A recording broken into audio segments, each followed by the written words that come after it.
Hi everyone, so I wanted to go over a few of the review problems from the packet for today's class since I won't be there. I think 18A, B, C, D, all of those might be a challenge for you. So I want to remind you, number one, when we look at problems, we want to decide first whether it's an expression, an equation, or a function.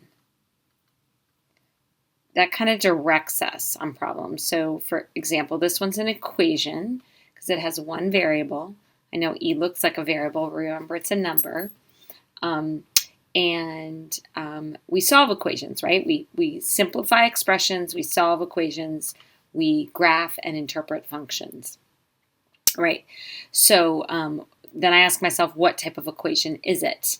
And since we have a power that's an exponent, this is an exponential equation. All right, so the first thing that you'd always want to try is to see if you could make the bases the same, but there's no way to make E and 2 the same base. All right, so that means I have to use its inverse operation to solve it, and so that would mean I'm going to use logs.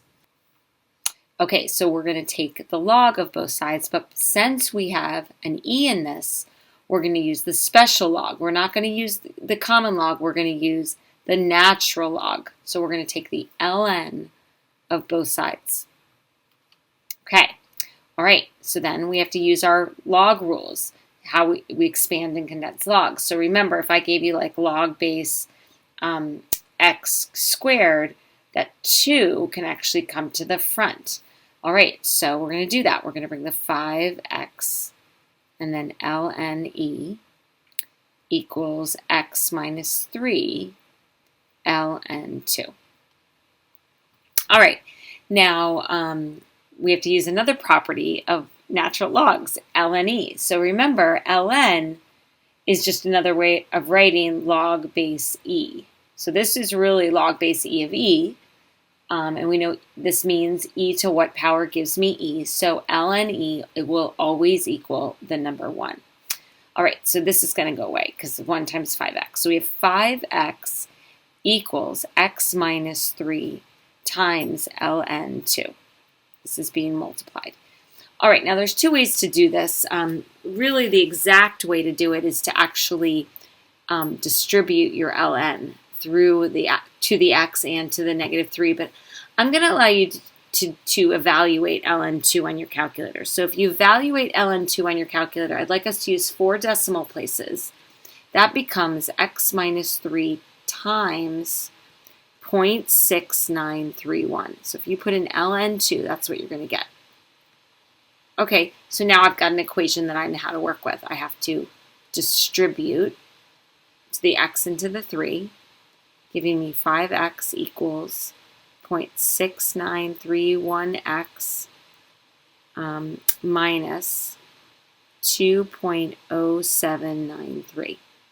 And the reason I'm having you do 4 decimal places is because we really should be using ln2, but it kind of gets confusing. So I want it for the basics right now. I want to just get you comfortable with this.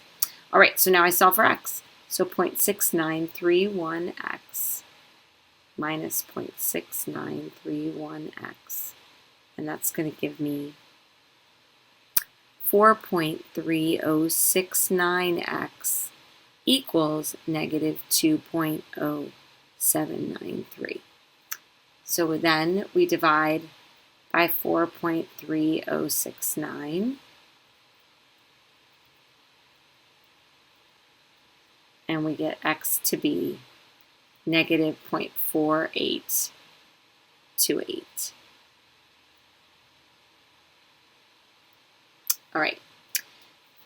Now, you could always check your answer. You could plug it in and you get pretty darn close. So that might be a way for you to always check to see if that works. All right. Hopefully that was helpful. Have a great day.